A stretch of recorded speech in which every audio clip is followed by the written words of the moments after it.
going to be doing a rambly kind of video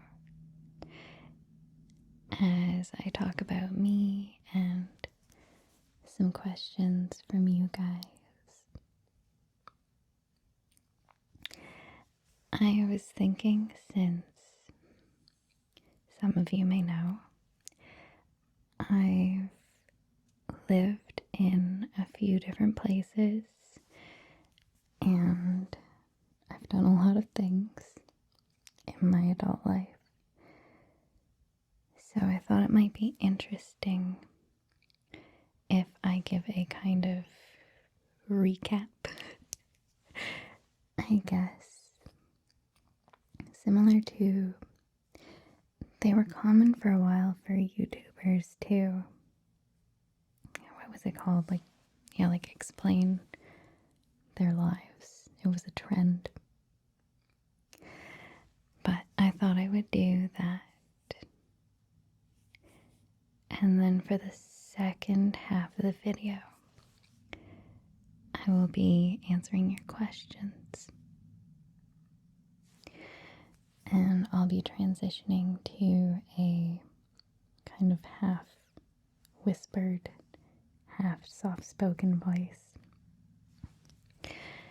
So it'll be easier to fall asleep to the second half of the video. And all the while, I will be brushing your face because I wanted something visual.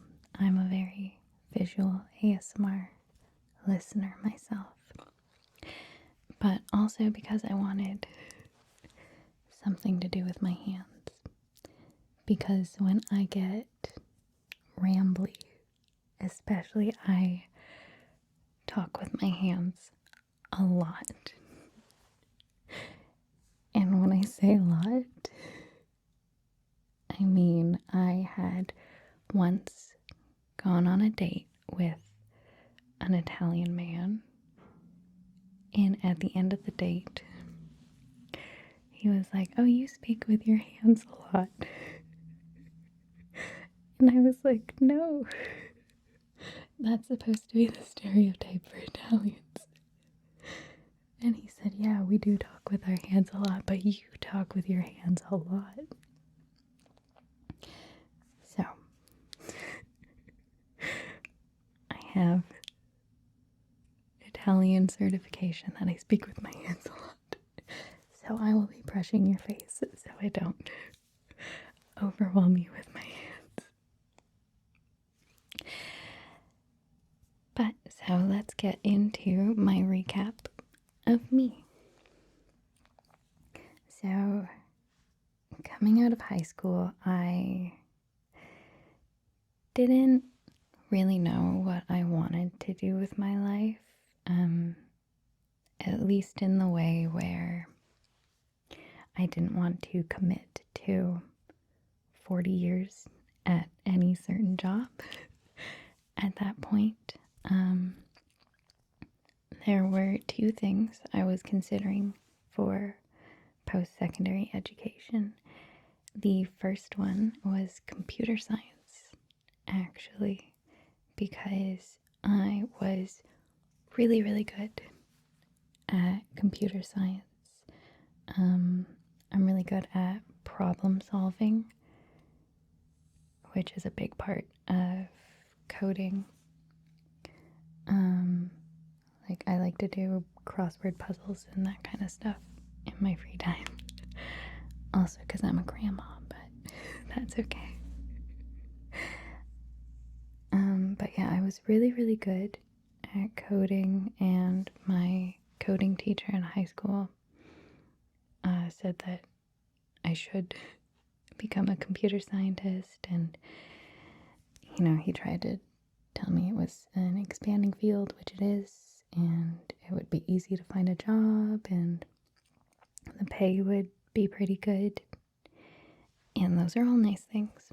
But like I said, I didn't want to commit to 40 years of it, and also I didn't really want a desk job, I guess. And also, I enjoyed coding, and I felt like doing it for a job wouldn't be fun. I'd probably be like making accounting software instead of video games or something that I like. But the other thing I was considering was cooking. And so I ended up going to culinary school because there was a 1-year accelerated program near me. And so I could stay living with my parents and not pay rent and only go to school for, well, it was 3 semesters because it was 2 years condensed into 1 calendar year. And I figured that even if I didn't go into cooking for my whole life, at least I would learn a life skill. People cook outside of work. Nobody codes outside of work. Some people do for fun. But you know what I mean? Cooking is a life skill. So I went to culinary school. I really, really enjoyed culinary school. I feel like I learned a lot there. And I got a good basis for cooking, obviously. Although I do feel like I never really got that university lifestyle while I was at college. Partly because I was still living with my parents, and partly because it was a condensed course. So the days were pretty long. We had a lot of work. And so I was just too tired to go out with friends, even though I was taking an easy course like culinary. We still had homework and things to do. But yeah, I was just too tired to really go out on weekends at that time. But anyways, I graduated from culinary school and I started looking for cooking jobs in Toronto. Oh, that's interesting. In my ASMR voice, I say Toronto because I overpronounce my T's. But in real life, I would say Toronto without the second T. That's how you know you're local, by the way, if you don't pronounce the second T. The less you pronounce the T's, the more local the person is to Toronto. The most local you can get is Trona with like a CH, Trona. Anyways, so I started looking for culinary jobs in Toronto, and I found one at a place that's actually pretty famous for their brunch. It's called Mildred's Temple Kitchen. They make really, really good pancakes, and everything else. Everything they make is actually really, really good. I still go there all the time when I visit Toronto. But so I started there as a garde manger, which is the French brigade term. Basically, I made salads and fries to start off with and prepped a lot of vegetables, that kind of stuff. Eventually, I got promoted to entremetier and I got to make the pancakes. And I really enjoyed that aspect of it because I enjoyed the food that I was making. And it was a very Instagrammable restaurant. So it was nice to, if I had a bad day, I could go on Instagram and look at our tag and see a bunch of people posting like, oh, loved my pancakes at Mildred's. And I was like, I made those. So that was a really cool aspect to working in a kitchen. Also, it was a open kitchen, which has some pros, some cons. So like the whole dining room can see you as you're cooking, which adds a whole other layer to professionally cooking.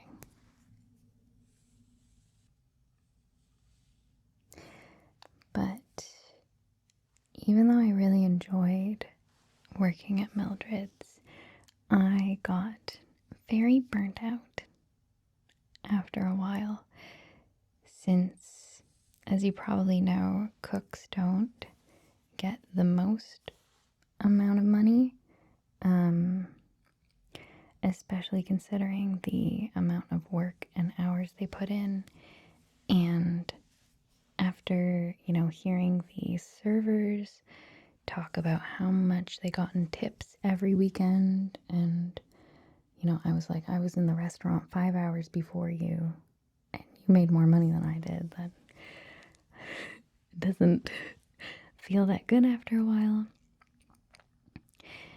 And so I ended up not really, how do I say, I feel like I didn't really live a lot when I was in Toronto. Like I had friends and I would go and do things, but I was always so burnt out. I felt like my weekends were just me trying to like recuperate from the week. And so I didn't have that much energy to do much. Also, my dad is very, very frugal, and he taught me to be frugal. And I think for the first couple years of adulthood, I took it too far, in that I never wanted to spend any money because I was like, oh, it would be better to save this for the future. For what? I don't know, but I was saving money. But that meant I didn't really go out and do things or like treat myself, which, when you're feeling burnt out and you don't treat yourself ever, it adds up. So one day in particular, I was feeling very burnt out. I had had a bad day for whatever reason. And I came home and there was an ad on Facebook for working holidays. And it was, like vacation and work in a different country for a year. Woo! I forget exactly what the ad was. But so I was like, well, I'll just look into this. This sounds fun. I've had a bad day at work. It's nice to dream. And it had a list of countries that were available to Canadians to do a working holiday. And one of them was New Zealand. And I love Lord of the Rings. I know that it was filmed there, so I knew that it was very, very pretty. Just because you see the scenery in Lord of the Rings and it's gorgeous. So I looked into that one, and the visa fee was pretty reasonable. I think it was like $120. Don't quote me on that. But it wasn't that much. And, me back then, I thought visas were a huge deal, and that they'd have to do tons of, background checks or whatever. So I filled out the application. I think it took me less than an hour. And I sent it off thinking like, oh, it'll be months before I hear back from them. And even when I do, once you got the visa, you had a year to enter the country. So I'm like, oh, that'll be like a year and a half from now, whatever. Sent off the application. And I was like, that's a nice thing I can, use to dream about, to keep the exhaustion and feeling burnt out at bay, I guess, I thought. But I woke up the next morning and I had an email that said I had been accepted for a working holiday in New Zealand. And I called up my mom that day and I was like, I think I'm moving to New Zealand. And she was like, what? Since when? So yeah, I put in my notice at work. I ended up staying there a month and a half. Because when I say I was feeling burnt out, it's nothing against Mildred's. They were a very, very lovely restaurant to work for. I've worked for a few kitchens since then, and the people there were lovely. The owners were lovely. It's more so against, I guess, kitchen culture in general because cooks are treated very, very badly in general. But yeah, so I did a month and a half of like my notice there because they did try to hire not just anyone, so it was harder for them to find someone to replace me, I guess. I just took a peek at the time, and this video is going to be 1,000,000 hours long, but that's what you guys want in a rambly video, right? But so yeah, so I did the month and a half. Then I came back to my hometown for a couple weeks as well, just to say goodbye to my friends and my family since I was going to be gone for, a year, I thought. And yeah, we had a really nice couple of weeks and I went to New Zealand. I had a semi plan. I had chosen which city to go to, obviously, Queenstown, because I looked at all of the major cities in New Zealand, and Queenstown was a ski town, and when I was moving, it was just the beginning of winter in New Zealand. And I had actually never learned how to ski or snowboard at that time in my life. So I was like, yeah, I'll go to Queenstown for the winter. I'll learn how to ski, and then I'll come up to the North Island for summer and do something different then. So I went to Queenstown. Luckily, I had an apartment that I had booked. I was very lucky to have found an apartment because I later found out that it's very hard to find an apartment in a touristy town, and a lot of the times there are a lot of scams. So, didn't get scammed, yay for me. But yeah, to this day, I feel like this is one of the moments I was proudest of myself. Just the fact that I moved by myself across the world and I didn't have a job lined up. And I know I say that with an extreme amount of privilege, because I know that not everyone has the ability to just pick up their lives, especially for monetary reasons. They can't afford to take a break and not know what's coming next. But like I said, when I was in Toronto, I was very frugal and didn't spend any money. So the money that did allow me to do that, I had completely earned myself while I was working as a cook, which doesn't pay well. But yeah, I do say that I recommend, if you are a young adult, to do a working holiday if you are able, because it does expand your worldview, even if it's a country that speaks the same language. Just to experience living in another culture is a very, very beneficial experience, I'll say. But again, I know I'm speaking with a huge amount of privilege. But if you are able to, I definitely recommend it. I think it's good for, like I said, expanding your horizons.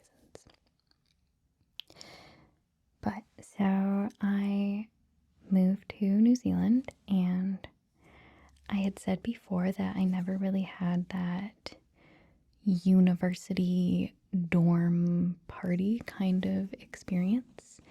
And this is definitely where I had that because the house I moved into had 26 people, I think, with one kitchen, with 1.5 bathrooms.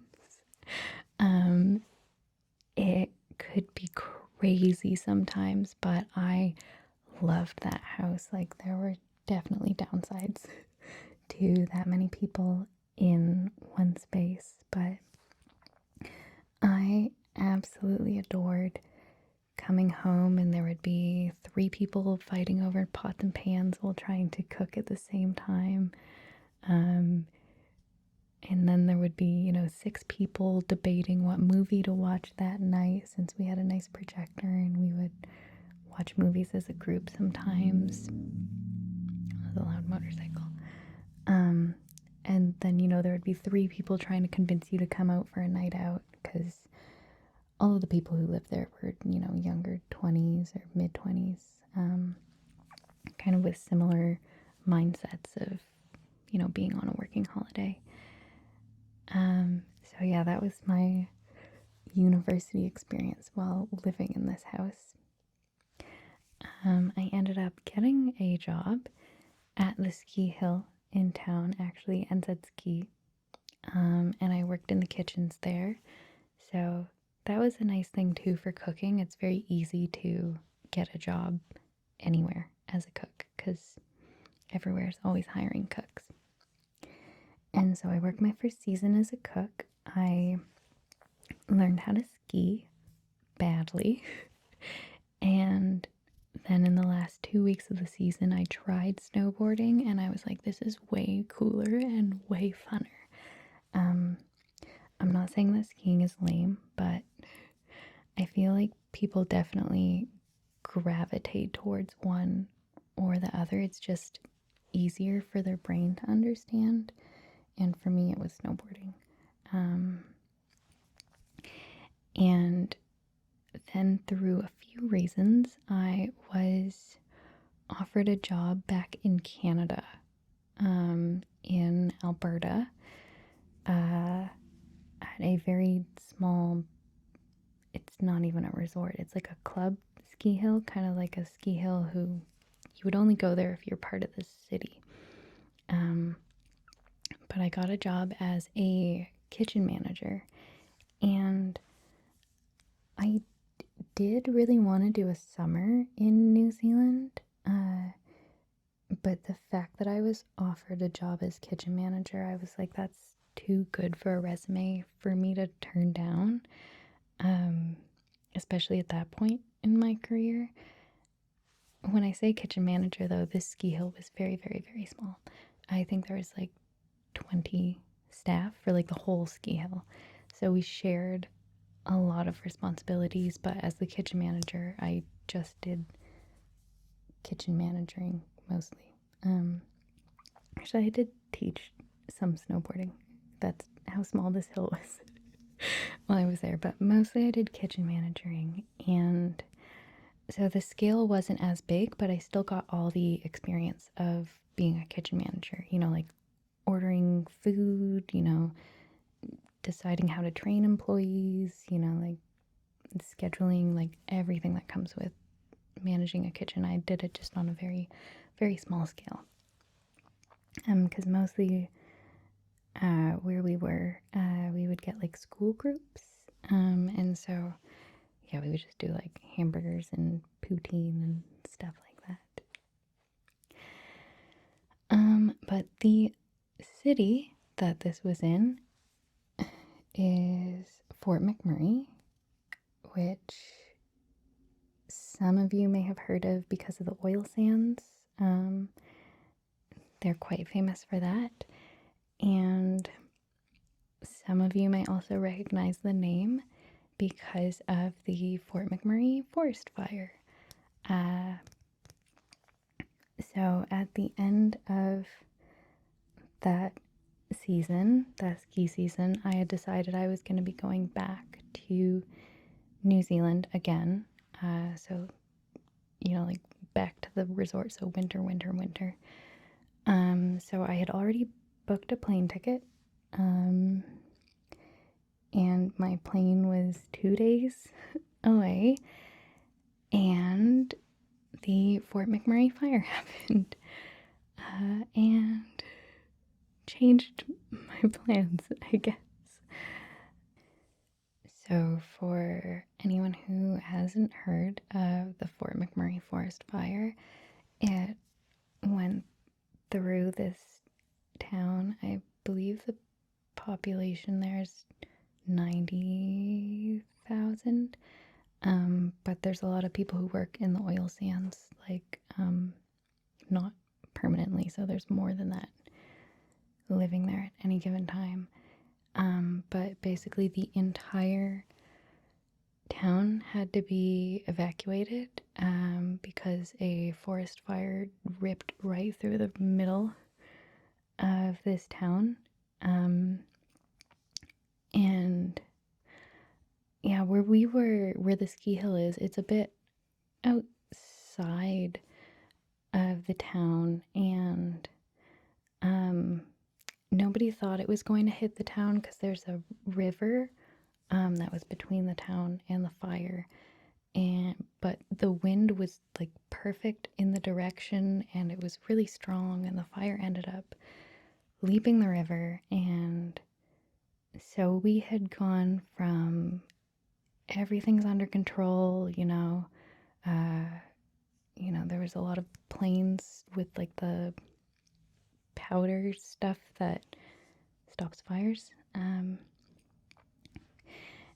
So we'd gone from everything's under control to every single person in this town has to be evacuated in like the course of an hour. I was partially packed since, like I said, I had a plane out in a couple of days, but I left a bunch of stuff there. And it was actually me who had that kind of weird calm head under pressure in that moment, which was surprising to me. And so I was like, you get 2 pallets of water bottles, you get some food that we can eat, like chips and snacks and stuff, and everyone meet back by the truck in 5 minutes. So yeah, we just loaded up in 5 minutes and drove out of there. There were actually like flames in the rear view mirror as I was driving. So it was very scary in the moment. But I feel like I was under shock when it was happening. Like, I don't even really remember it, and like it didn't feel scary, even though there was flames in my rear view mirror. It wasn't until I stopped driving that like everything hit me all at once, and it was, yeah, I don't know, it's such a weird experience to go through. The thing that hit me was when I stopped driving, I checked my phone and Facebook said, "Would you like to mark yourself as safe from the Fort McMurray fire?" And I was like, whoa, like this is a big thing. And yeah, so we drove out of there thinking that, the fire was going to go through and then we'll be back in a couple of days to pick up our stuff. But we ended up not being allowed back into the city for 2 months. So I actually had to get my ski gear saved by a fireman so he could send it to my place in Ontario so that I could go to New Zealand. I didn't actually see like my apartment until like a year later. But obviously that was a big moment for me in my life and in a lot of other people's lives as well. But I always say it was positive in the way that just Canadians in the world, I guess, came together to support the people of Fort McMurray, and we woke up the next day. We had slept over in a truck stop that had been converted for refugees. And there were just trucks and trucks of people driving up from Edmonton and the surrounding area with bottled water and toilet paper and baby formula and just anything you would need. And they set up like this store, but everything was free, and you could just go in and grab clothes or socks or baby stuff or even toys for kids. And it was, yeah, crazy to me. Not even just that people had come together, but they had come together so fast. Like, they saw people in need and they just dropped absolutely everything in their lives. And yeah, came up to make sure we were okay. But yeah, so yes, it was a bad experience overall. But it always makes me think of, oh, I forget where the quote is from, but it's something like, when there's tragedy in the world, look for the helpers. So yeah, that was kind of that moment for me. And yeah, even though it was really, really hard on a lot of people, I feel like it showed how positive humanity can be if we need to be. But moving on to less emotional things. So like I said, I was heading back to New Zealand. At this time I switched to front of house because I was completely burnt out of kitchens and found that I actually loved working front of house. I loved talking with guests. You know, like, a lot of these people, they're on these big trips that they had saved for years for, and you get to be a part of that experience. That was always really, really cool for me, just to see like engagements and, 50th birthday celebrations. And, it always felt like it was a huge moment every day. And I guess I'll fast forward a little bit because I ended up working a few ski seasons. So I did, from Fort McMurray, I had gone back to New Zealand. Then I had come back to Canada to Whistler. Then I had gone back to New Zealand. This time I worked as a manager. And then I came back to Whistler. So I had like 3-4 years where I did not have summer. And I just worked ski seasons after having not learned how to ski at all my whole life until then. And in Whistler, for that, well, those first 2 seasons working in Whistler, it was one of the best jobs I've had in my entire life. I was the manager of this little restaurant on top of the mountain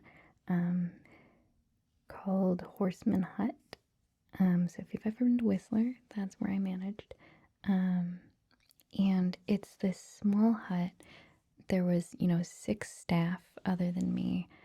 And so it did feel like a family. And I know a lot of people say that, a workplace family, or some people even say that like calling your workplace a family can be a bit toxic. But I think in this specific scenario, because it was all people who had similar personalities, like they were all younger people who were working the ski seasons, so we had similar interests, and so, we would hang out on days off as well. So it did feel a lot like a work family, but a positive one.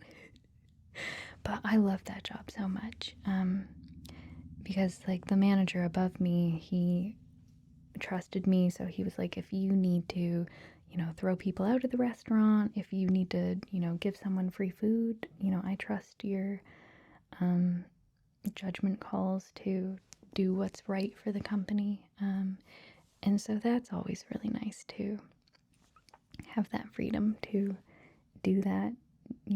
I feel like that's one of the downsides of being a middle manager is that, the people below you are complaining, but then you have to answer to the boss. But yeah, to be a middle manager and just be like, yeah, we trust you, do whatever you want. It was so nice.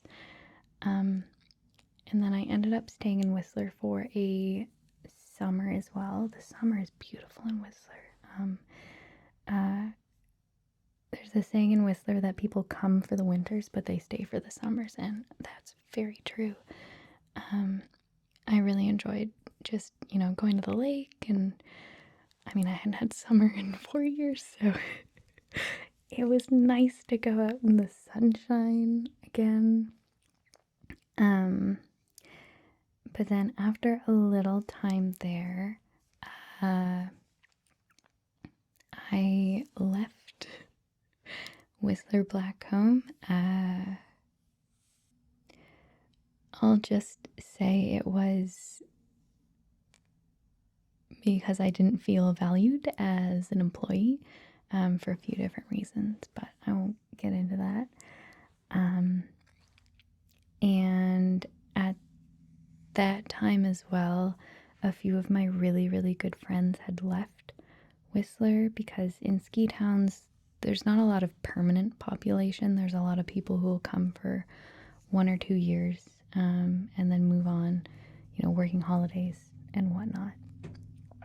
And so I had a few Australian friends who had left, and at that time I was just working as a server at the keg. And, you can be a server anywhere. And I felt like I didn't really have anything that tied me to the city at that time, and I didn't really know what I wanted to do in the future. So I had a friend who was traveling Greece and Turkey by themselves, and I hit them up and I was like, hey, I need a couple of weeks of just figuring out what I want to do next. Is it okay if I come and tag along on your trip? And he was like, yeah, of course. So yeah, we traveled Greece and Turkey for 3 weeks, and it was really, really lovely. It's definitely a challenging trip compared to some of my vacations. We never got tour guides or anything like that, and we were in some cities that didn't speak a lot of English. There was one particular time where we could not talk with the bus driver at all, and we were trying to pay, and he was saying we needed a special ticket, and we were like, where do we get the ticket? And like he wasn't charadesing well, let's put it that. But we ended up getting the bus for free because we just literally couldn't figure out how to pay, but we were like holding up money. Anyways, so at the end of the trip, it felt very rewarding, I guess, to have actually felt like you traveled and, not that there's anything wrong with, getting a tour guide and, just having a relaxing vacation where everything's taken care of. I've definitely taken those vacations as well, but it's definitely a different experience that, yeah, I don't know, it feels more rewarding, especially because we weren't going to that many touristy places. We would go to the touristy places because you have to, but we spend a lot of our time, like, in the districts where tourists normally wouldn't go, or the towns where tourists wouldn't go. But yeah, so I had a lot of fun in Turkey. And then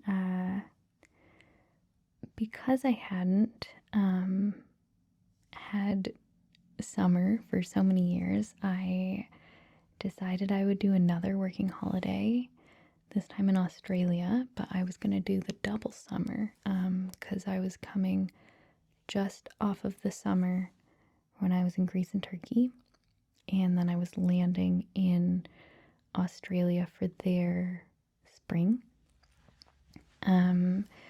I started in Sydney, and I love Sydney to visit. I hated living in Sydney. I feel like it was against everything that the rest of Australia stands for, which is, like laid back, chilled lifestyle. Sydney's very go, go, go, like most capital big cities are. No, they're not the capital. Canberra is the capital, but like the biggest cities are. Just like Toronto, which is also not the capital. But cities like that, like New York, they're very go, go, go. And it can feel very impersonal. Like there's more people around you, but it feels less personal than a smaller community. So I decided that I really wanted that small community feeling again, kind of like what I had in Whistler. And so I ended up getting a job at a place called Hamilton Island, which is like a resort island, and it's very highly regarded. It's very fancy. It's very expensive. But yeah, I got a job there, and I just worked front of house, not as a manager. I kind of wanted some time just to relax a bit, just enjoy the beaches of the island. It's hard to describe living in Hamilton Island because like when you're working there as well, because it's somewhat restrictive. Like there's places you aren't allowed to go if you're an employee. Like they frown upon it if you go to the tourist bars, or like you can't go to the restaurants during peak hours, because that's for guests. So you're kind of treated as like a second class citizen almost, which I understand because the tourists are paying tons of money to be there. But it doesn't feel nice being treated like a second class citizen, especially because of money. But there were some really cool parts of working on the island. Because, like, since we weren't allowed to go to the tourist bars, there was one staff bar. And so all your friends would go there. And so you would go to the staff bar after work, and you knew 80% of the people in the bar. So, like, you didn't have to make plans. If you wanted to go out, you could just show up and see who was there and see where the night takes you. And, I always really loved that aspect. Although the people were way too into Yahtzee. Yahtzee's fine, but, like, that was, like, the big thing. Everyone, at least in my group of friends, wanted to play Yahtzee all the time. Why? It's fine, but like multiple times a week, never got it.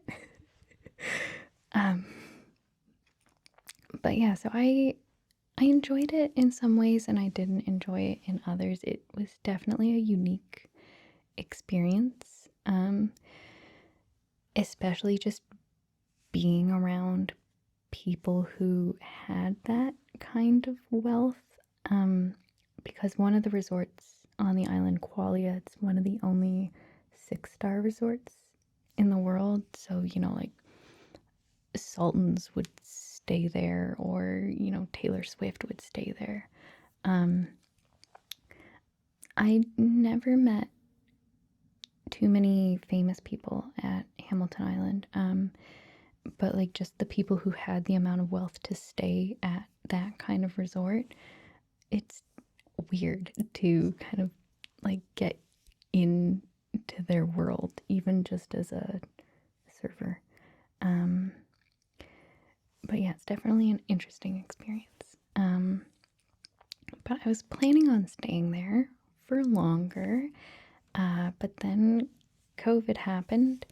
Um, it was especially stressful for me. I mean, I know it was especially stressful for a lot of people, but the island didn't want to take responsibility if an outbreak happened because we didn't have good medical facilities there. And it's an island.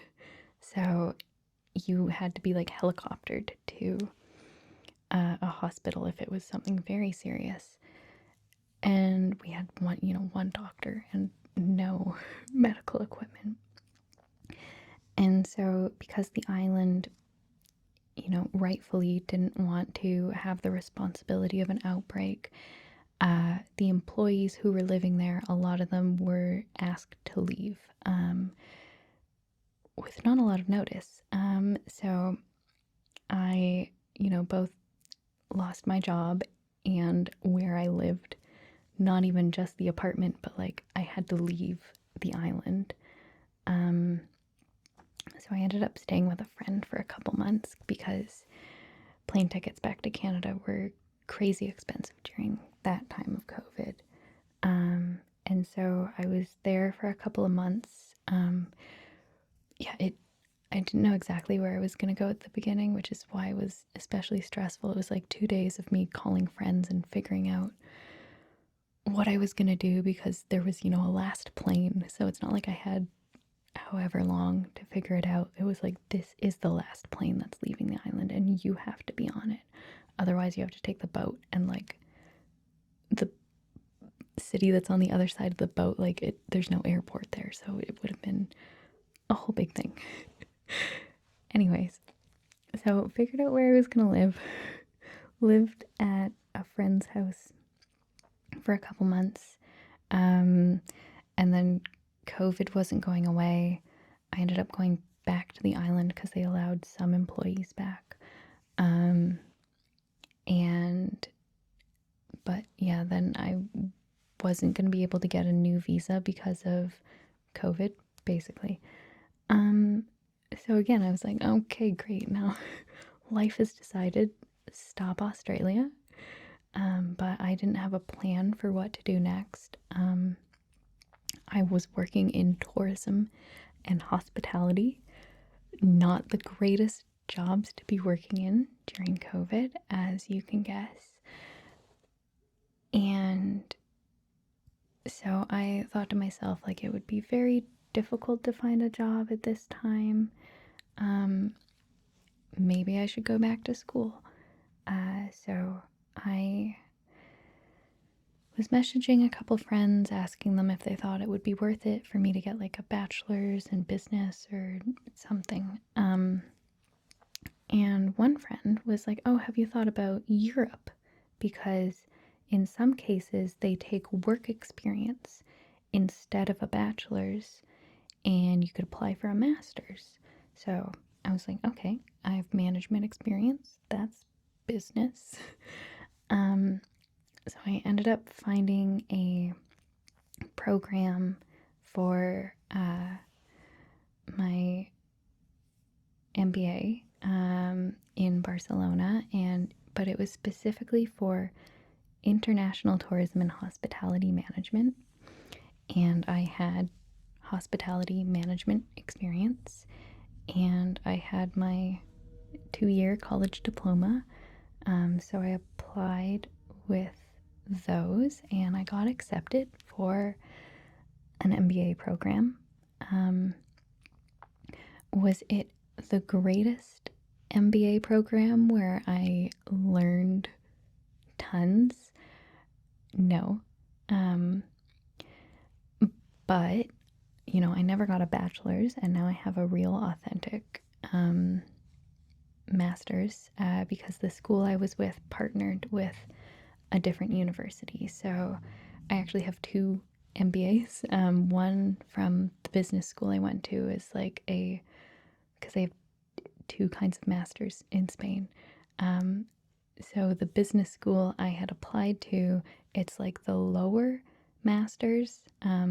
But then the other school that they partnered with, it's called UCAM. It's like the Catholic University of Murcia, I believe. But they have like the higher MBA that's like a internationally regarded MBA that I got because I had my management experience. So I have a full MBA with no bachelor's. That's my secret.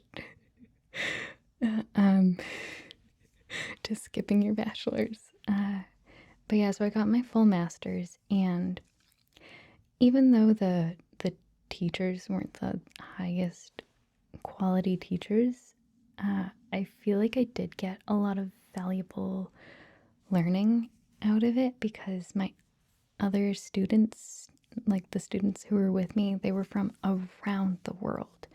Like, I'm pretty sure we had every continent covered other than Antarctica. Is that a continent? I think so. But so we had people from around the world, and we would be, talking about normal everyday business things. And you would go like, oh, well, this is just how it's done. But then someone from a different continent would be like, no, we do that a different way.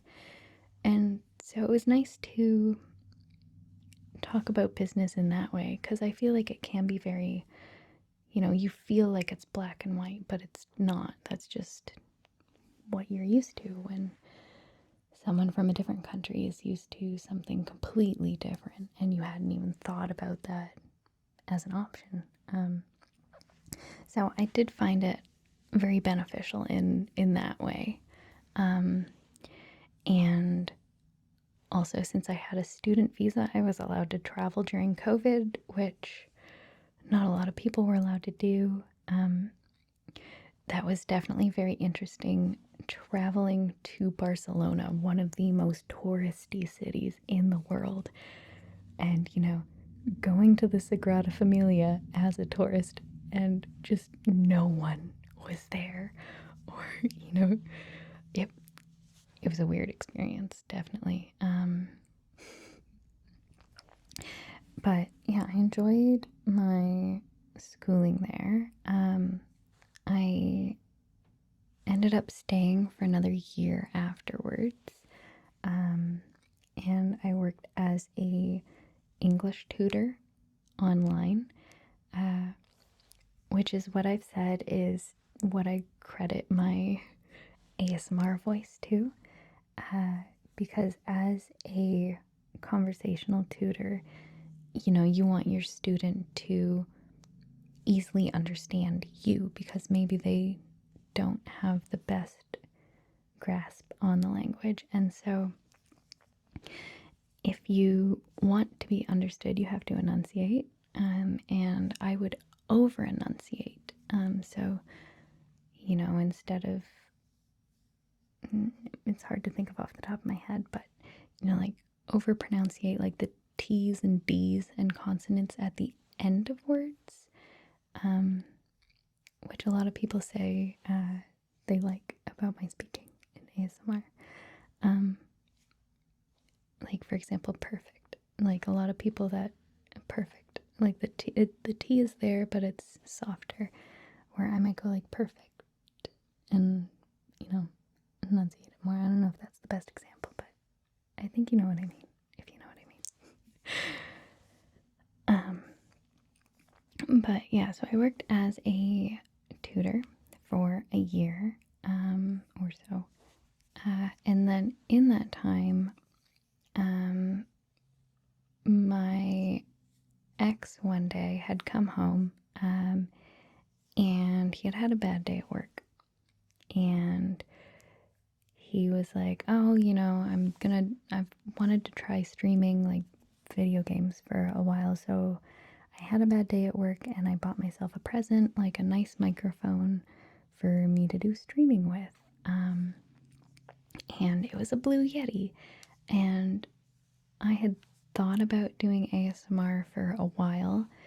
I had even made a couple of videos. I've uploaded them somewhere. Maybe I'll link a thing if I remember to do it. Um, like I've re-uploaded the videos I had made years before actually making ASMR videos. Um, but yeah, he had brought home a blue yeti, and I felt like it was just like a sign from the heavens that I should start doing ASMR. And so I did. I started making ASMR videos. Hi, that's what I'm doing now. And yeah, the reception was really, really good to start off with. Like, obviously, I didn't know a lot. I still feel in some ways I don't know a lot. Like, the more I learn, the more I realize I don't know. It's one of those things. I have improved, definitely, looking at my older content. I feel like I'm improving all the time, but yeah, the reception was good to start off with. Like, it is a very much a grind on YouTube, especially in, you know, an area that's very oversaturated at the moment, like ASMR. But yeah, I was very passionate about making the videos, and I'm the kind of person who will start doing something and I'm very excited and very passionate about it for, a couple of months. And, I'll pick up a new hobby and buy all the things and start doing it. And then after a couple of months, I kind of lose interest and I'm like, okay, what's the next one? But with making ASMR videos, I found it so nice because I have you guys who will actually, leave comments and say that I'm helping you, and, I get to interact with you guys and learn more about you. And so to have that back and forth interactive element, it hasn't made it into a thing where I've gotten tired of it, basically. If that makes sense. Like, just knowing that there's other people who have expectations of me, not in a negative way, but like in a positive way. There are people who have, expectations of me, and yeah, I don't know, it pushes me to keep going and get better. And yeah, I don't know, I still haven't lost that passion yet. There's always going to be weeks where I'm like, oh, I have to make another video. But it's never something I'm dreading. Like, as soon as I turn the camera on, I'm having a great time. Usually it's with editing that I'm, digging my heels in the ground and like, oh, I just edited yesterday. Now I have to edit again. But I can't state it enough how much I freaking love doing that. Was that a swear word? I feel like it. Is that a swear word? I don't know. How much I love doing these videos. And yeah, just the fact that I can do this for money now is crazy to me. But yeah, I guess I skipped a moment there. So I was in Spain, got the Blue Yeti, started making videos. But then after a while of living in Spain, I loved Barcelona. It's a lovely city. Like, I would go back to visit in a heartbeat. There's so much about Spain that I even haven't traveled yet. And even Barcelona, like, it's a great city to visit as a tourist, but it just never felt like my city, if that makes sense. Like, I always felt like it wasn't my home. Even after, a year and a half of living there, it just didn't feel like home. And so I decided I was going to come back to Canada and live with my parents for a while, as I was trying to make a go at this YouTube thing. And so, yeah, I guess that's where we are now in my life timeline. So, yeah, I've moved back to Canada a year ago, almost exactly, actually. And it's been really nice to, have my friends and family around, and, like, I've kept up with my friends over the years from the internet and being able to visit once in a while. But yeah, being back in my hometown has been really nice after traveling for so long. But I guess at the end of the day, who knows what my future will hold, because I am the kind of person who you can't predict what I'm gonna do next. Which there's some positives in that, and there's some negatives in that. But so that's my adulthood recapped, I guess. I feel like this took a very long time. But I'm still gonna answer the questions that you guys had left, but like I said earlier, I'm gonna transition into a layered in voice, but I'm gonna continue brushing your face. Okay, so now I'm gonna get into some of the viewer requested questions or topics. A couple of them, such as what field did I study in? I'm gonna skip since I answered them in the first part of the video. But I'm gonna start off with some lighter questions to kind of take a break from the seriousness, and then I'll answer some of the more serious questions at the end. So first I was asked about some basics, so food, hobbies, stuff like that. So for food, I am definitely a foodie since I went to culinary school, after all. I'd say my favorites are usually Indian or sushi, most Asian cuisines, like Chinese, Thai, Vietnamese, anything like that. I like most Asian food. But yeah, I like most things. I'm the kind of person who will try anything once. The only food I don't really like is blue cheese, or Marmite, I guess, for that, although that's not that common an ingredient. Yeah, I've just never gotten the blue cheese. There's some fermented foods I like. Oh, and kimchi. I don't really like kimchi. Even though I like most Asian foods, I don't like kimchi, so sorry, kimchi fans. Or I guess more for you, so. And then for hobbies, snowboarding obviously would be a really big one. Although now I can only do it half the year since I'm doing a regular schedule of year. Although now I can only do it half the year since I'm doing regular seasons like a regular person. But other than that, for active things, I really enjoy camping and hiking and things like that. My dad was actually a scout leader growing up, so we're quite a outdoorsy, campy family. We'll normally go kayaking a couple times a year and stuff like that. And then I also like lots and lots of nerdy things. My older brother growing up, I have one brother, no sisters. He was quite nerdy, so I picked up a lot of nerdy hobbies because, being the younger of two siblings, you always want to join in with whatever the elder sibling is doing. So video games is probably the biggest one.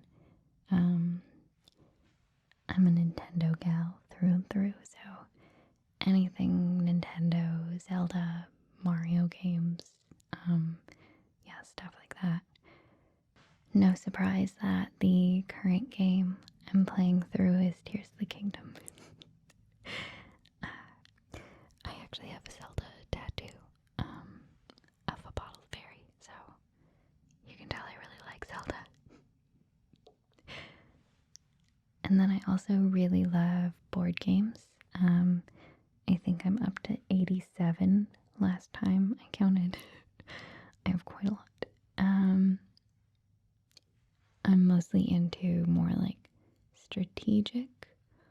ones, I'm okay if there's a bit of luck involved, but it can't be too heavily luck based. I don't really enjoy those games. And then for artsy things, I enjoy painting in my free time. I don't consider myself a good artist. I just do it for the artistic outlet. I paint a lot of birds, usually. I don't know, I really like painting birds. I think they're colorful and interesting and easier than other animals most of the time. And I also play guitar and piano. I was in piano lessons growing up my whole childhood, and I enjoyed it, but I picked up guitar when I was in high school, and I would say I definitely gravitate towards guitar more, even though I've never actually taken lessons. So technically, I'm still better on piano, I would say, even though I'm very rusty. But I enjoy playing guitar when, I want to sing along or something like that. And then I was asked if I was going to my favorite fast food restaurant, which is Subway, by the way. And I was served by a dinosaur. What dinosaur would it be? So I would probably choose a pterodactyl. Pterodactyls were always my favorite dinosaur because it's a dinosaur that can fly. How is that not super duper cool? Except for the pterodactyl in The Land Before Time. I never liked him. He was like my least favorite character, even though he was my favorite dinosaur, technically. But I had a funny story to go along with this because I had recently found some journals from when I was either in preschool or in kindergarten, and there were a few questions about like the future. So it was like, what country would you want to live in if you could live in any country, stuff like that. And obviously it asked what you wanted to be when you grow up, and I answered a dinosaur. I didn't answer a scientist or an archaeologist who studies dinosaurs. I just said I wanted to be a dinosaur. Probably a pterodactyl. Also, they would just serve you faster, I feel like, because they can fly. I don't know, it just makes sense to me. And next, someone had asked if I had met any interesting people since becoming an ASM artist. And not since becoming an ASM artist, but I have met a couple of famous people throughout the years of, working in tourism and hospitality in these big touristy cities. So the biggest names that I've probably served, when I was working in Sydney, actually, I served Eric Bana a coffee. He was the first Hulk, if you haven't heard of him. He was also in Troy, and he was in this Netflix series I enjoyed, which the name is now escaping me, but anyways, he was big enough that I recognized him, and I was calling out a coffee for Eric. I was like, Eric, coffee for Eric, and he was like, oh yeah, that's me, and I'm like, yep, that's you, that's Eric, you're definitely Eric. I wanted to take a picture with him, but no one else was saying anything, and he was just quietly enjoying his coffee, so I thought that would be kind of rude of me to ruin that nice, calm, peaceful time he was having, but I did meet him, technically. One of the other bigger names that I served was Nick Jonas, back when I was at Horseman Hut.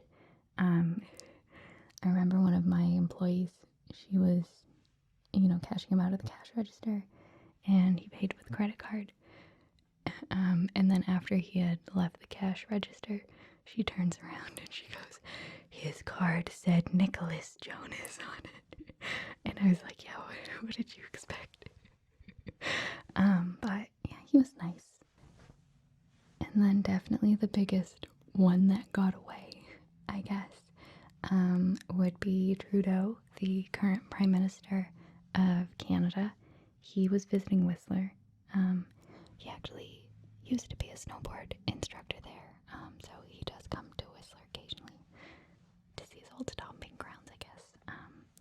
But yeah, Trudeau is coming, and at this time, I was one of the managers of one of the bigger restaurants. It's called Glacier Creek, and Trudeau was supposed to be coming there for lunch. And so I was the manager on duty that day. We had set up this special little area for him with a couple dividers and extra tables for, his security detail and his posse. I don't know who comes in the posse with the Prime Minister, but I'm sure he has a posse. But we had it all set up, ready to go. But then the gondola that goes in between the two mountains had broken down for the rest of the day. And so he was stuck on the other mountain. And they're like, oh, never mind, he's just gonna eat over here. And I was like, no, darn it. Although I did actually cook food for the Prime Minister of New Zealand at one point. Not Jacinda, what's his name? The ponytail guy. I can't remember his name. I only remember he got in trouble for touching girls' ponytails. He did not touch my ponytail though, so that's good. I guess progress. But yeah, I think that's most of the famous people that I've met. Next, I was asked about movies and TV shows that I enjoy. So I tried to choose them from like different genres to show a bit of diversity. But definitely my favorites would be Avatar: The Last Airbender. BoJack Horseman is also really, really big to me, and also The Good Place. Those are probably my top 3 of all time. Other than that, I really love Lost. I rewatched that recently, and I thought it held up.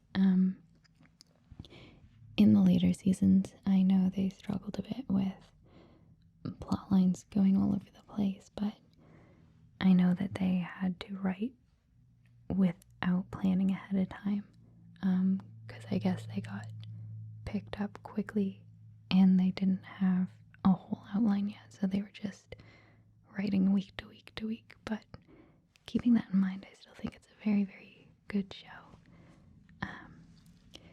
And then I also love Game of Thrones. I always call myself a Game of Thrones hipster because I had read the books, at least the books that were out at that point, before the TV show was even announced. And I remember one time in particular, I had just read the part where, Game of Thrones spoilers alert, where Bran had gotten pushed out of the window, and I guess I made like a shocked noise, and a few of my friends were like, oh, what are you reading? And I was like, oh, this book, and the Queen of the Kingdom just got caught in bed with her twin brother by a boy, and they pushed him out of a window. And all my friends were like, what the heck are you reading? You're crazy. And I was like, no, it's really, really good. And then years later, Game of Thrones came out, and everyone was like, have you seen this TV show? It's great. And I'm like, that's the book I was reading. And everyone made fun of me. Everyone made fun of me for the book. Anyways, I'm over it now, obviously, as you can tell. Some other shows I really like, Breaking Bad and Better Call Saul are 2 big ones. I very recently finished watching Better Call Saul with my family, and I'm I'm actually rewatching Breaking Bad right now. That's the thing I'm watching right now. I actually think that Better Call Saul is maybe not better, but I enjoy Better Call Saul more than Breaking Bad. Like the acting is phenomenal in both, and the writing is phenomenal in both. But yeah, I just find the story a bit more captivating in Better Call Saul, personally. And then for some more lighthearted shows, because I'm not all serious business, Parks and Rec is one of my favorites. The Office, everyone loves The Office, so that's kind of like what is like the free square in bingo. But yeah, I love The Office. Schitt's Creek, I really, really enjoyed as well. I saw that only recently. And Modern Family as well. I just finished that last week after watching it for the first time. I do find that Modern Family can be pretty campy. Like, it can lean very, very hard into the sitcom stereotypes, but I think it doesn't take itself too seriously, and yeah, it makes it work. So they can do these outrageous tropes that would never happen in real life, but the show's not taking itself seriously, so it kind of gives you permission to not take the show seriously as well, but in a good way. And the next question was somewhat related to the previous question, because it was, if I could be a bender, what bender would I be? As in from Avatar, I'm assuming. So some of you may know I actually have a tattoo from Avatar. It was my first tattoo. It's actually the air nomad symbol, so like the 3 little swirlies. But if I were a bender, I don't think I would be an airbender.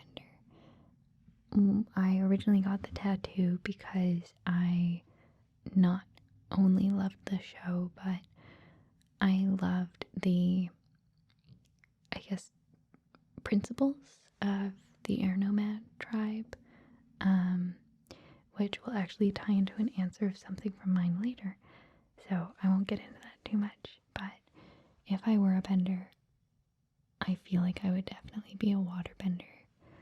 I feel like I've been drawn to water as an element. I don't know, that sounds kind of cheesy, but I always really loved swimming. I took every single level of swimming lessons one could take as a kid, and I begged my parents to keep going to swimming lessons, and they were like, "You've run out of swimming lessons to take, there are no more levels."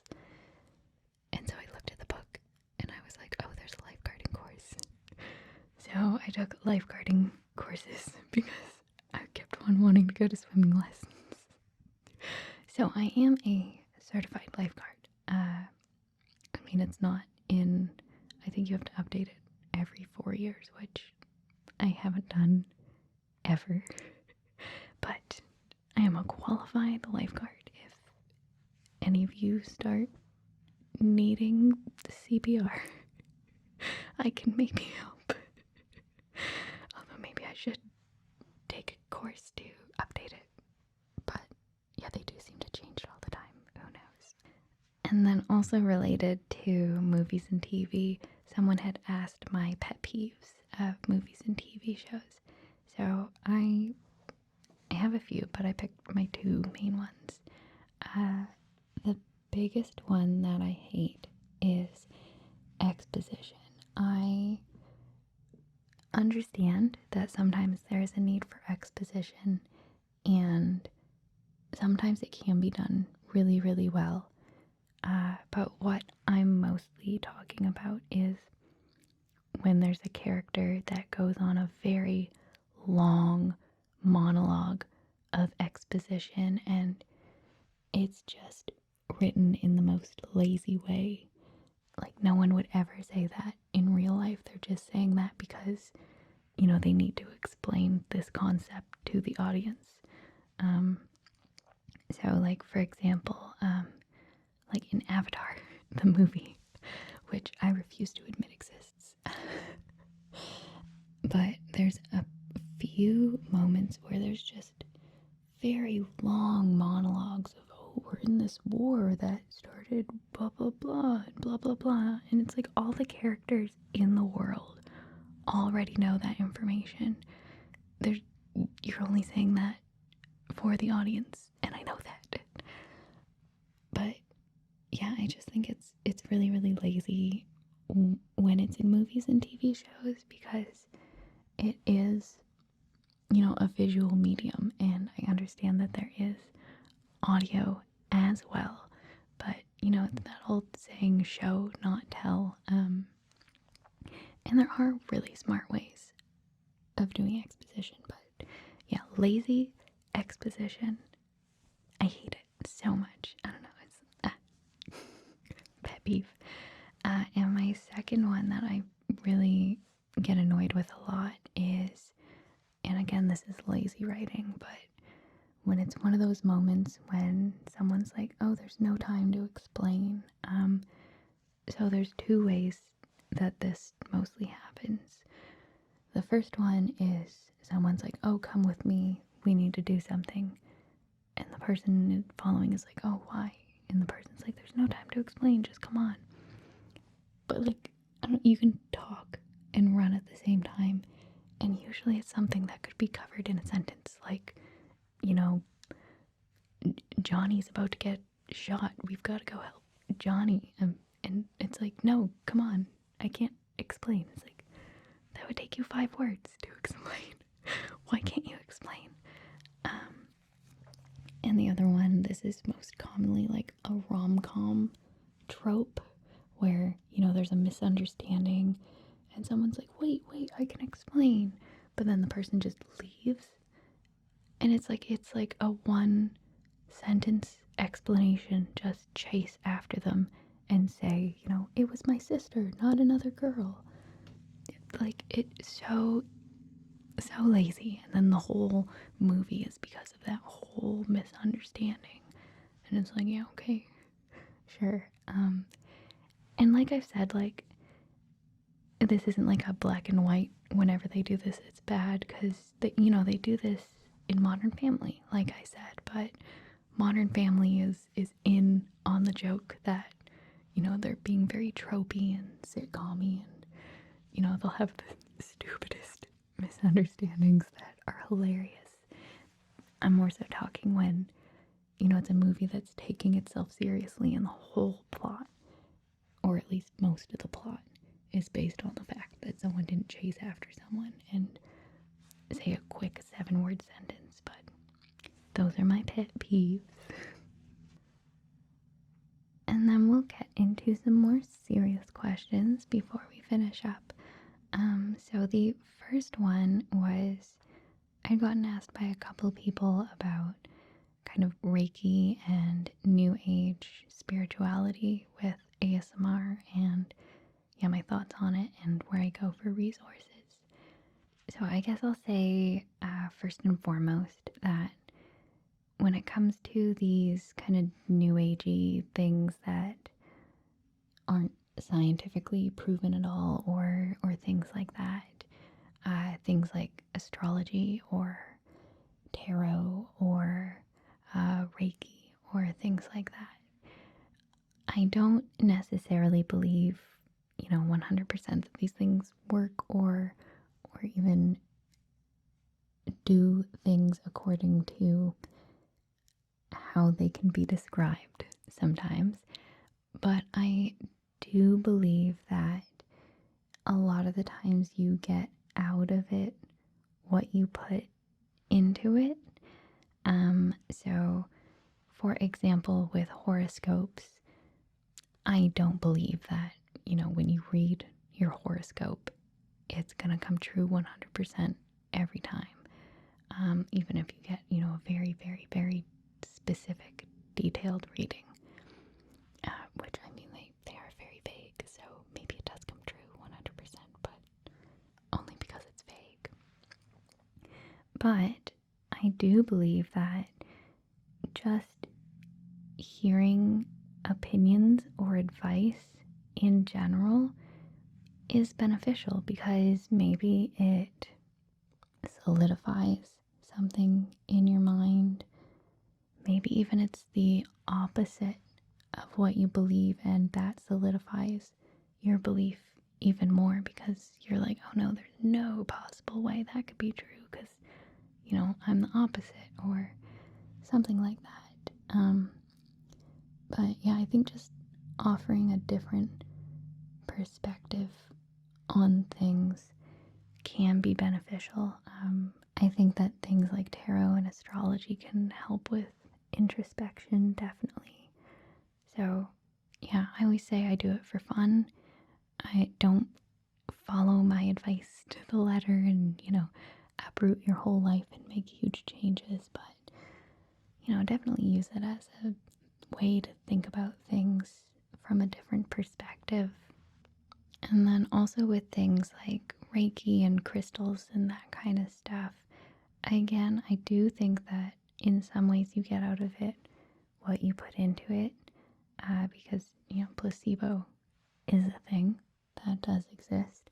But even outside of that, I recently shared that I had gone to a music festival, and a couple of times I tried doing some live Reiki sessions on a couple of my friends that I had met at the festival. These were only one-on-one, we didn't let anyone else there. And after each of the Reiki sessions I did, we ended up having really, really good, like heart-to-heart conversations. And so I didn't come out of that believing that I technically, manipulated that person's energy to be more open or anything like that. But I do believe that the people who I tried giving a Reiki treatment to, they did allow, their walls to drop in order to, give this experience a fair chance. And through that, they were able to drop their walls to have, a more intimate conversation. So I guess to summarize, I think that if you believe these practices help you personally, then go for it. If you have found anything that, helps you in the day-to-day, you should pursue that. I would say the only thing would be when people push these beliefs on others, or if they use one of these practices in lieu of, something that's proven and tested. So, for example, if you were really, really sick and you said, nope, I'm not going to take any medicine, I'm not going to take any treatment, I'm just going to use crystals to, heal my illness. I would say if you feel like crystals help you, then by all means use crystals if you feel like they help you feel better. But I would also say you should probably take the medicine and advice from the doctor who's spent 10 years studying medicine. But yeah, I guess that's mostly how I feel about that. But yeah, if you guys have any more specific questions about my beliefs or anything, you're more than welcome to ask. But moving on, this question I'm really interested to answer. Someone had asked about culture shock I had faced or cultural differences that made an impression since, as you now know, I have traveled quite a bit.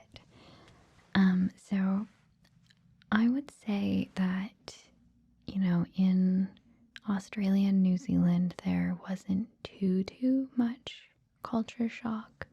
You get a little bit in different ways. every country is different. Even Canada and America can be quite, well, not quite, but a bit different culturally. So I never got big culture shock there, but I did get a lot of culture shock in Spain because the culture there is very, very, very different, and it's hard to explain sometimes because it is just a lot of little things. There's not usually big things, and there are, but it usually mostly is a lot of little things. I'd say the biggest things for me were serving culture, especially coming from someone who had worked in the hospitality industry. Service in Spain is very, very, very, very different. Most Spaniards prefer being left alone when they're dining out, and so if you want the server for anything, normally you have to wave at them. If you're outside of the touristy areas, that is. In the touristy areas, they'll be a bit more catered to the North American service culture. But when you're out in the country, we're in a smaller, not touristy city, a lot of the times the servers wouldn't even drop off menus at the table or take a drink order right away. Like, they wait for you to wave them down. And I remember at the beginning getting so frustrated because I'm like, these servers suck. Like, I've been waiting here for 20 minutes and they haven't even taken my order yet, but because you have to wave them over. I actually got reverse culture shock when I came back to Canada. I remember the first day my parents picked me up from the airport and we went to Kelsey's.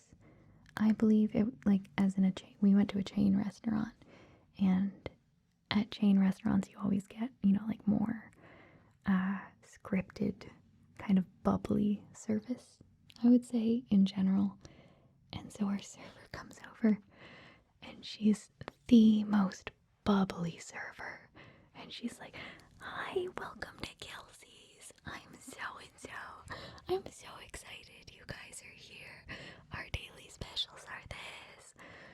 And I was just like, this is so much. And yeah, it was so strange getting reverse culture shock in my own country. But it is a real thing if you spend a long time away. And the other major thing I'd say between Spanish culture and Canadian culture is they're a lot more direct in Spain. They're not as direct as the Dutch. The Dutch are crazy direct. But, if someone didn't like someone, they will let you know, just point blank, like, "I'm not enjoying this thing." Whereas in Canada, we would use more indirect language, like, "Oh, maybe this thing isn't the best way that it could be, and maybe we could try doing it this other way." Whereas in Spain, they would be like, "Your way sucks. We're going to do it this other way." And, sometimes that was quite a bit jarring for me. But I was actually thinking a bit about my time in Spain recently, and at the time, at least towards the end of my stay, I only had Spanish friends, and so I was fully immersed in the Spanish culture, I would say, and it was such a strange experience for me because at one point it felt like I had just woken up one day and I was living someone else's life, because my friends were Spanish. My ex at the time was Spanish. His parents lived close by. They didn't speak English, they only spoke Spanish. And, we would watch Spanish TV. And so after time, you realize how much the world and the culture around you shapes not only your worldview, but your personality as well. Obviously, there's big things, but there's also a lot of small things. And yeah, looking back, I feel like having this opportunity to be in an environment that felt so not my own gave me a really good opportunity to, I guess, be more open to people, especially if they have, differing views from me, whether that be, religious or political or, just an everyday opinion. Since I've realized now a lot of the times the way that we form who we are is really dependent on the people and the culture around us. So yeah, I definitely nowadays try not to hold it against someone if they have, a different worldview. I try more so to question that. I'm like, why do you have that worldview? Can you explain your reasoning? And, sometimes they can't explain it. They just say, oh, well, that's the way I was brought up.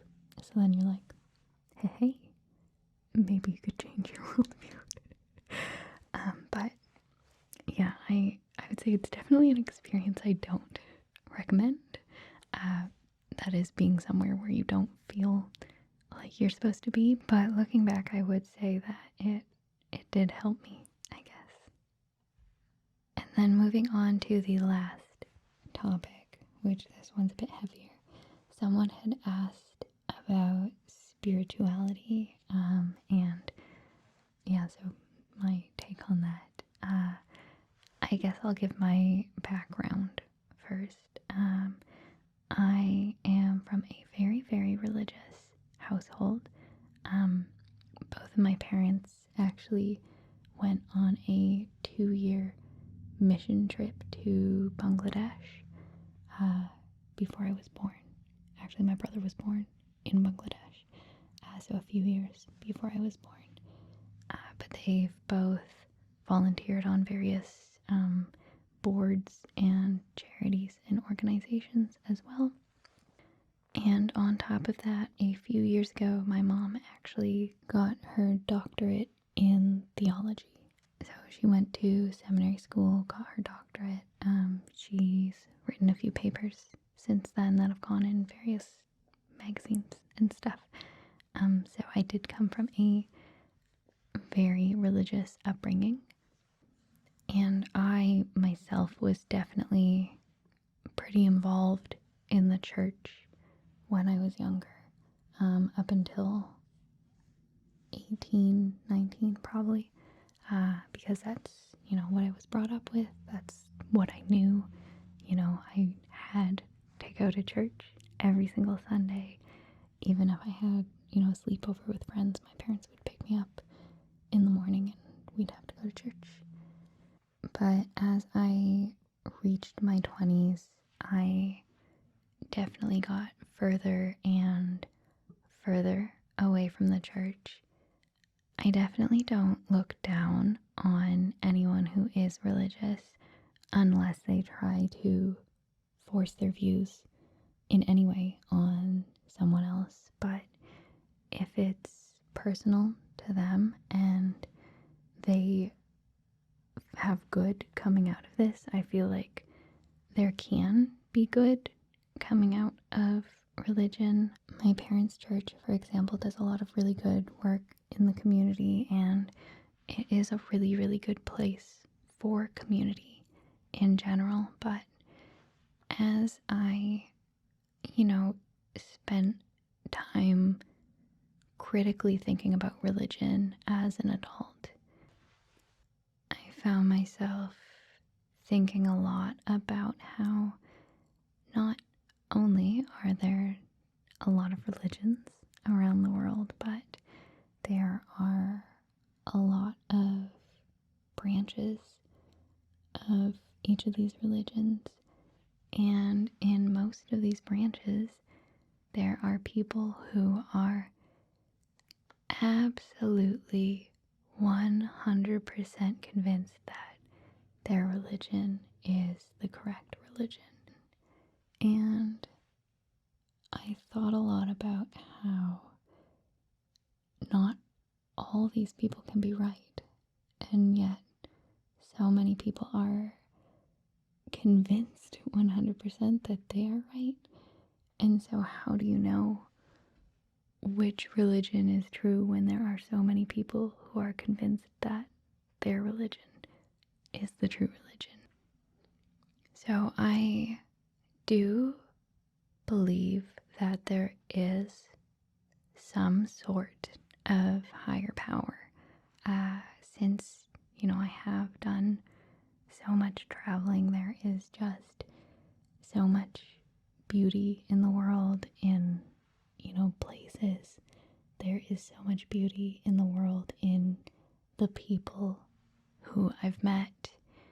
And so I do believe that there is something.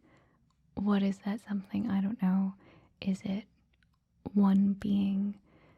Is it multiple beings? Is it some consciousness from everyone being connected? I don't know. I don't have those answers, and I don't believe it's possible to know. But I know that I don't believe that whatever this extra thing is would be faith-based. So I don't believe that there is a God who will or won't let you into heaven based off of what you believe, because it's impossible to know that you've chosen the correct faith-based God and you've followed all his rules good enough to get in there. So I believe if there is an afterlife and there is a loving God, then I don't believe he could base the eternal afterlife based off of faith. The existence of a loving God and a faith-based God just can't coexist in my mind, I guess. But to go off of that, since I don't necessarily believe I am religious per se, but I do consider myself a very spiritual person still. So one thing I have gotten into more recently is Buddhism, actually. And I, at least at this point, would consider myself a secular Buddhist. So I wouldn't believe in, some of the different sects believe in different deities. Some of them believe in reincarnation.